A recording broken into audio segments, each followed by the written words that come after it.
வணக்கம் மக்களே, நீங்கள் பாரு கேட்குறது மொக்க கம்பெனி. நாங்கள் ஹோஸ்ட் ஸ்குவிட் கேம் சீசன் 2க்கான ஃபர்ஸ்ட் லுக் டீசர் இப்போதைக்கு ரிலீஸ் ஆகிருக்கு. ஸோ இந்த வருஷத்தோட ஒரு முக்கியமான சீரிஸ் லிஸ்ட்டில் கண்டிப்பாக இதுக்குமே ஸ்பெஷல் பர்சன் இருக்கும்னு நினைக்கிறேன். நெட்ஃப்ளிக்ஸ் முடிஞ்ச அளவுக்கு இதுக்கு ஹை குவாலிட்டியோட இந்த சீரிஸ் வந்து பார்த்தீங்கன்னா வெளில கொண்டு வர ட்ரை பண்ணுறாங்க. சீசன் 1 எல்லாருமே ஃபேவரட்டான சீரிஸாக மாறி இருக்கணும். பிகாஸ் அதில் ஏகப்பட்ட விஷயங்கள் நம்ம எதிர்பாராத விஷயங்களை பற்றி நடந்திருக்கும். செம்ம எங்கேஜிங்காக வந்து பார்த்தீங்கன்னா கொண்டு போயிருப்பாங்க. அண்ட் சீரிஸோட எண்ணில் ஒரு சின்ன ட்விஸ்டோடையுமே பற்றி நான் முடிச்சிருப்பாங்க. அந்த ட்விஸ்ட்டை ஒரு லீடாக வச்சு தான் இப்போதைக்கு சீசன் 2 வரப்போகுது. சீசன் 2 என்ன மாதிரி கதை இருக்க போதுன்னு தெரியல. அதை ஃபாலோ பண்ணி ஒரு குட்டி டீசர் மட்டும் தான் கொடுக்கப்பட்டிருக்க அந்த காரணத்தினால மொத்தமாக என்ன மாதிரி அந்த சீரிஸ் அமையும் அந்த எண்டிங்ல எப்படி கண்டினியூ பண்ண போறாங்கன்னு மொத்தமா பார்த்துருவோம். ஸ்குவிட் கேம் பார்த்தவங்க தாசா மறக்க வைக்கல கமெண்ட் பண்ணிட்டு உங்களுடைய ஃபேவரட் கேம் எது அதே கீழே சொல்லுங்க. வீடியோ ஆரம்பிச்சிடலாம். ஸோ இந்த டீசர் ஓப்பனிங்ல வந்து பார்த்தீங்கன்னா நம்ம ஜீஹனை தான் காமிக்கிறாங்க. ஸோ அவர் ஏர்போர்ட்ல இருந்து வெளில வருவார்.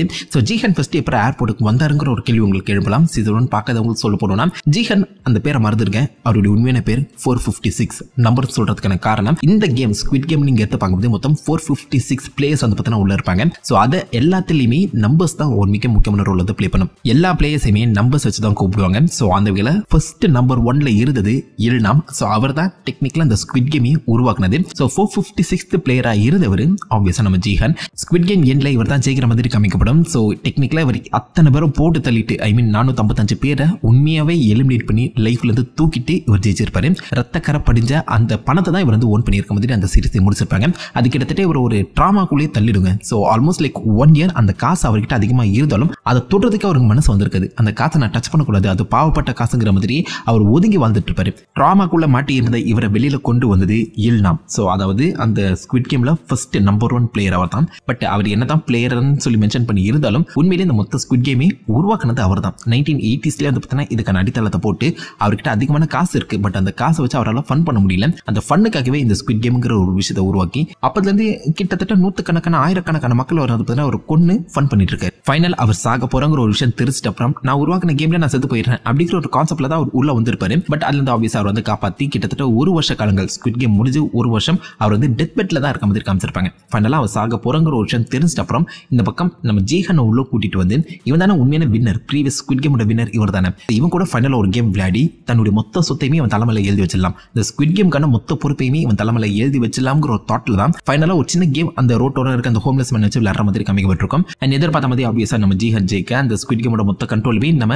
ஜீஹனுக்கே வர மாதிரி காமிச்சு முடிச்சிருப்பாங்க. ஸோ அதுக்கப்புறம் தான் அந்த ட்ராமால இருந்து கொஞ்சம் கொஞ்சமா ஜீஹன் வெளில வர ட்ரை பண்ணுவாரு. ஸோ தன்னுடைய அந்த ஹோம்லெஸ் லுக்கை மாத்திக்கிட்டு தலைக்கு வந்து பார்த்தீங்கன்னா ரெட் கலர் டை அடிக்கிறதுமே தாண்டி அவர் கிடைச்சிச்சு பார்த்தீங்கன்னா அந்த காசு அதுல கொஞ்சம் காசை அவர் ஃபைனலா கொன்ன அந்த சங்கோ அந்த கேரக்டரோட அந்த ஃபேமிலிக்கு கொடுக்கறதுமே தாண்டி இதுல இருந்து வெளியில போயிடலாம்னு சொல்லி அவருடைய ஃபேமிலியை தேடி அதாவது பொண்ணை தேடி வந்து பார்த்தீங்கன்னா வெளியூருக்கு போவாரு. ஸோ இந்த மொத்த கேமுக்குள்ளேயுமே ஃபர்ஸ்ட் ஜீஹன் வந்ததுக்கான காரணம் அவனுடைய அம்மாவுக்கும் அவனுடைய பொண்ணுக்கும் சப்போர்ட் பண்றதுக்காக தான். பட் அந்த கேமுக்குள்ள மாட்டிருக்க அந்த சமயத்தில் ஜீஹன் வந்து பார்த்தீங்கன்னா அவங்க அம்மாவுக்கு ஹெல்ப் பண்ண முடியாம அவங்க அம்மா லைக் படுக்கையிலே செத்து போன மாதிரி காமிச்சிருப்பாங்க. அவங்க அம்மாவோட சாவுக்கு கூட இவங்க வந்திருக்க மாட்டான். பட் அந்த ஒரு விஷயத்தை நான் வந்து என் பொண்ணு கிட்ட நான் மிஸ் பண்ணக்கூடாது. ஸோ பொண்ணுக்கு ஒரு நல்ல அப்பாவா இருக்கணும்னு சொல்லி பொண்ணை தேடி புறப்பட்ட அந்த சமயத்தில் தான் அந்த ட்ரெயின் ஸ்டேஷன்ல இவனை ஃபர்ஸ்ட் ரெக்ரூட் பண்ண பார்த்தீங்களா ஒருத்தன் அவன் என்ன ஒருத்தனை ரெக்ரூட் பண்ற மாதிரி அந்த சீக்வன்ஸ் அவர் பார்ப்பாரு. ஸோ இன்னும் இது முடியலையாடா தக்காளி அந்த இல்னாம் கேரக்டர் செத்து போயிட்டான், இன்னும் அந்த ஸ்குவிட் கேமை கண்டினியூ பண்ணிட்டு இருக்கீங்க, இதை நான் நிறுத்தாம விட மாட்டேன் அப்படின்னு சொல்லி தோர்த்திட்டு போய் இந்த ரெக்ரூட்டரை பிடிக்க ட்ரை பண்ணுவான். பிடிக்க முடியாது. அப்பதான் வழக்கம் போல இந்த ரெக்ரூட்டர் கொடுத்த அந்த பிளேபிள் கார்டை வந்து பார்த்தீங்கன்னா எடுத்து நம்ம ஜீஹன் அந்த ஃபோர்மேனுக்கு கால் பண்ற மாதிரி அந்த சீக்வன்ஸ் அமைச்சிருப்பாங்க. ஸோ அந்த சமயத்தில் நீ அந்த பிளைட் ஏறி ஒழுங்கா எஸ்கேப் ஆயிடு, காசு சம்பாதிச்சிட்ட அதை வச்சு சந்தோஷமா இருக்க பாரு, திரும்ப உள்ள வந்துடாத அப்படின்னு சொல்ல ஜீஹன் இந்த இடத்துல அதாவது இப்போ காமிக்கப்பட்டிருக்க அந்த சீசன் 2 டீசர்ல நான் கண்டிப்பா உன்னை கண்டுபிடிப்பேன், கண்டுபிடிச்சே தீர்வேன், தகவல் என்ன நடந்தாலும் பரவாயில்ல, வாட் எவர் இட் டேக்ஸ்ங்கிற மாதிரி நம்ம கேப்டன் அமெரிக்கா ஸ்டைல வந்து பார்த்தா ஒரு டைலாக் சொல்வாரு. இப்போதைக்கு சீசன் 2 டீசரா இதை தான் காமிக்கப்பட்டிருக்கு. ஸோ ஜீஹன் நான் எப்படியாச்சும் நான் கண்டுபிடிச்சே தீர்வுங்கிற மாதிரி ஒரு டைலாக் சொல்றாரு. ஸோ ஆப்போசிட் எண்ட்ல இவருக்கு கால் பண்ணது யாரு, இவர் யாரை கண்டுபிடிக்க போறாரு, அதுதான் சீசன் 2 ஒரு தேடலா இருக்கணும். சீசன் 1 மாதிரியே இந்த சீசன்லயுமே ஏகப்பட்ட வித்தியாசமான கேம்ஸ் எல்லாம் வரதான் போகுது. பட் அதை தொடர்ந்து இந்த இடத்துல நம்ம ஜீஹன் வெர்சஸ் அந்த ஃபோன் கால்ல இருக்கவரோட ஒரு மிகப்பெரிய சண்டை தான் நடக்கும்னு நம்புறேன். அந்த ஃபோன் காலில் யார் இருந்தான்னு இது வரைக்கும் கிளியராக கட்டாக சொல்லலை. பட் பாசிபிள் கெஸ் வச்சு பார்க்கும்போது மேபி அது ஃபோர்மேனாக இருக்கலாம். ஏன்னா இந்த சீசன் 1 எண்ட்ல நீங்கள் பார்த்தீங்கன்னா ஜீஹன் இல்னாமுக்கு அப்புறம் 3வது முக்கியமான ஒரு கேரக்டராக காமிக்கப்பட்டது அந்த ஃபோர்மேன். ஸோ மற்ற எல்லாருமே அந்த ட்ரையாங்கிள் பாக்ஸ் எக்ஸ்ன்னு சொல்லி வித்தியாசமான மாஸ்க் போட்டிருக்கேன். அவங்க எல்லாருக்குமே ஒரு லீடராக மோர்லைக் ஒரு மேனேஜராக இருந்தது ஆப்வியஸ் அந்த ஃபோர்மேன் தான். ஸோ அந்த ஃபோர்மேனை இப்போதைக்கு பாசிபிளி உள்ளே இறக்கி அவரை மெயின் வில்லனா இந்த சீசன் 2ல மாற்றலாம். ஜீஹன் வெர்சஸ் ஃபோர்மேனுங்கிற மாதிரி கூட்டு போகலாம். பட் நீங்கள் ஃபோர்மேன் அனிமே எடுத்து பார்த்தீங்கன்னா 2015 அவர் ஸ்குவிட் கேமை ஜெயிச்சிருக்காரு. அவருமே டெக்னிக்கலி அந்த ஸ்குவிட் கேமோட வின்னர் தான். அவர் நினைச்சிருந்தா காசை வச்சு சந்தோஷமா இருந்திருக்கலாம். பட் காசு எனக்கு முக்கியம் இல்லை, எனக்கு ஃபன் தான் முக்கியம். நான் திரும்ப அந்த ஸ்குவிட் கேமுக்கே வந்து அர்ப்பணிக்கிறேங்கிற மாதிரி ஃபோர்மனா மாறி இருப்பாரு. ஸோ காசு அதிகமாக ஆக உங்களுக்கு சந்தோஷம்ங்கிற ஒரு விஷயம் குறைஞ்சிரும் அப்படிங்கிற ஒரு விஷயத்த அந்த ஓல்டு மேன் இல்லைனா வந்து பார்த்தீங்கன்னா சொல்லிட்டு போயிருப்பார்ல. அதுக்கேற்ற மாதிரி இப்போ நீங்கள் ஸ்குவிட் கேமில் பார்க்குற அந்த மெயின் கேரக்டர்ஸ் எல்லாருமே மல்டி மில்லியனர்ஸ். பட் இருந்தாலும் அந்த காசை செலவு பண்ண அவங்களுக்கு இஷ்டம் இல்லையோ, லைக் அவங்களுக்கு ஏதோ ஒரு நெருடலாக இருக்கு. அதனால இந்த ஸ்குவிட் கேமுக்கே திரும்ப அவங்க ரிட்டர்ன் ஆகிற மாதிரி தான் கதையை கொண்டு போயிருக்காங்க. ஸோ அந்த மாதிரி தான் சீசன் 2மே பாசிபிளி அமையணும். Gihun is returning to squid game. பிளேயராக வர போகிறாரா இல்லை மோர்லைக்கு ஒரு அஃபிஷியலாக வர போகிறாராங்கிறத பொறுத்து பார்க்கணும். இதை தொடர்ந்து 2-3 இன்ட்ரெஸ்டிங்கான ஸ்க்ரீன்ஷாட்டுமே வந்து பார்த்தீங்கன்னா காமிக்கப்பட்டிருக்கேன். அதில் முக்கியமாக இந்த ஸ்க்ரீன்ஷாட்டில் நீங்கள் பார்த்தீங்கன்னா நம்ம ஜிஹன் வெர்சஸ் அந்த ரெக்ரூட்டர் 2 பேரும் ஒரு டேபிள் உட்காந்து பேசிட்டு இருக்காங்க. ரெக்ரூட்டர் கையில் கன் இருக்கு. ஸோ இந்த இடத்துல அந்த ஜிஹனோட ஹேர் ஸ்டைல் மாதிரி இருக்கு. ஸோ ரெட் கலர் டைலேருந்து அவர் நார்மலாகவே அந்த லுக்கு வந்து போயிருக்காரு. ஏன் முதல்ல ரெட் கலர் டை அடிச்சாருன்னு தெரியல. பட் யோசிச்சு பார்த்தீங்கன்னா டெக்னிக்கலாக அந்த மொத்த ஸ்குவிட் கேமே ரெட் அண்ட் கிரீன் இதை ஃபோக்கஸ் பண்ணி தான் நகர்ந்துட்டு இருக்கும். பிளேயர்ஸ் எல்லாருமே கிரீன் கலர் சூட் போட்டிருப்பாங்க. அவங்களை கண்ட்ரோல் பண்ணக்கூடிய அந்த காட்ஸ் எல்லாருமே பார்த்தீங்கன்னா ரெட் கலர் சூட் போட்டிருப்பாங்க. மோர்லைக்கு அந்த காட்ஸை நீங்கள் அஃபிஷியல்ஸாக எடுத்துக்கலாம். ஸோ நான் பிளேயராக இருந்து ஒரு கார்டாக மாறிட்டேன், மோர்லைக்கு ஒரு அஃபிஷியலாக மாறிட்டேன் அப்படிங்கிறத காட்டுறதுக்காகவே ஜிஹன் பார்த்தீங்கன்னா ஆப்வியஸாக அவர் தலையை வந்து ரெட் அடிச்சிருக்கணும். இப்போ திரும்பவும் அவர் வந்து பிளேயராக போக போகிற அந்த காரணத்தினால அவர் தலையில் இருக்க அந்த ரெட் டை வந்து பார்த்தீங்கன்னா கழுவி எடுத்திருக்க வாய்ப்புகள் அதிகம். ஸோ அந்த வகையில் இப்போதைக்கு இவர் திரும்ப பிளேயராக தான் போகிறாரு. அதுக்கேற்ற மாதிரி அவர் ரெக்ரூட்டரை இந்த இடத்துல மீட் பண்ணுறாரு. வழக்கமாக ரெக்ரூட்டர் அவங்க ப்ளே பண்ணுற அந்த பிளேயர்ஸ் கூட வந்து பார்த்தீங்கன்னா ஒரு டைல் கேம் தான் விளையாடுவார்.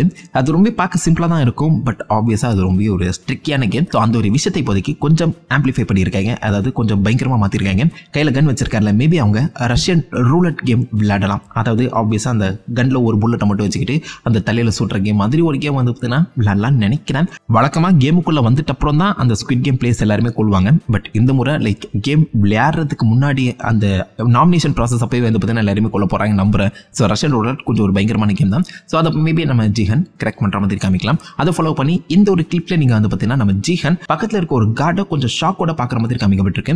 ஸோ ஆப்வியஸாக இது எல்லாமே அவருக்கு புதுசு கிடையாது, ஆல்ரெடி எக்ஸ்பீரியன்ஸ் பண்ண ஒரு விஷயம் தான். பட் இந்த இடத்துல அவரோட முகத்தில் ஒரு ஷாக் உங்களால் கண்டிப்பாக பார்க்க முடியுது. அண்ட் கிட்டத்தட்ட ஒரு கிளப்ல இருக்க மாதிரி தான் காமிச்சிருக்காங்க. ஸோ ஜிஹன் வந்து பார்த்தீங்கன்னா பச்சை கலர் சுத்தம் போட்டுருக்க மாதிரி தெரியுது. ஸோ பாசிபிளி இது வந்து இன் கேம்ல நடக்கக்கூடிய ஒரு விஷயமா தான் இருக்கணும். மேபி இவர் எதிர்பார்க்காத ஒருத்தரை இந்த இடத்துல மீட் பண்ற மாதிரி கதையை கொண்டு போகலாம். யாரை வச்சு இருக்கலாம், மேபி யாருக்கு தெரியும், சங்கு உண்மையிலே சாகல, அவனும் உயிரோட தான் இருக்கான் அப்படிங்கிற மாதிரி கூட கதையை கொண்டு போகலாம் வாய்ப்புகள் இருக்கு. பட் அவன் தன்னை கழுத்தை எடுத்துக்கிட்டு சூசைட் பண்ற மாதிரி தான் கதையை முடிச்சிருப்பாங்க. பட் ஆப்வியஸா என்ன நினைச்சு நடக்கலாம். இந்த இடத்துல நம்ம ஜிஹன் கொஞ்சம் ஷாக் வேல்யூவா மெயின்டைன் பண்ணியிருக்காரு. ஸோ பொறுத்தது பார்ப்போம் சீரியஸ்ல அதை நம்ம காமிக்க போறாங்கன்னு.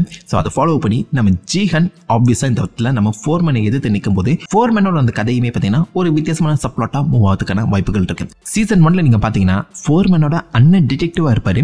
ஸோ ஸ்குவிட் கேமுக்குள்ள என்னதான் நடக்குதுன்னு சொல்லி பார்க்கறதுக்காக அந்த டிடெக்டிவ் உள்ள வர அவங்க அண்ணனைய பிரதரையே இந்த பக்கம் ஃபோர்மன் கொல்ற மாதிரி தான் கதையை முடிச்சிருப்பாங்க.